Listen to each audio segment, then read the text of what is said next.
Student কেমন আছো? I hope প্রত্যেকে শুধু ভালো না, ভীষণ ভালো আছো। স্ক্রিনের ওপর একটা কোশ্চেন দেখা যাচ্ছে, তাই না?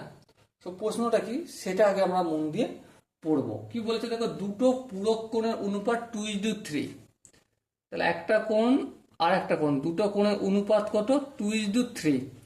তাহলে এদের দুজনের সাধারণ অনুপাত যদি আমি এক্স ধরি, তাহলে প্রথম কোণটা কত হবে? 2x, আর দ্বিতীয় কোণটা কত হবে? 3x হবে।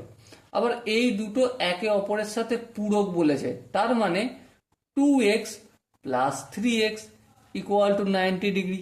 হ্যাঁ ঠিক।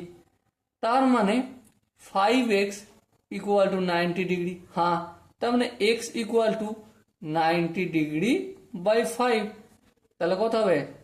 5 × 1 = 5, 5 × 8 = 90 ডিগ্রি। তাহলে এক্স এর ভ্যালু কত পেলাম? 18 ডিগ্রি। এবারে কি প্রশ্ন কি বলেছে, দুটির মধ্যে বড় কোণটির মান কত? তাহলে 2x-টা বড় না 3x-টা বড়?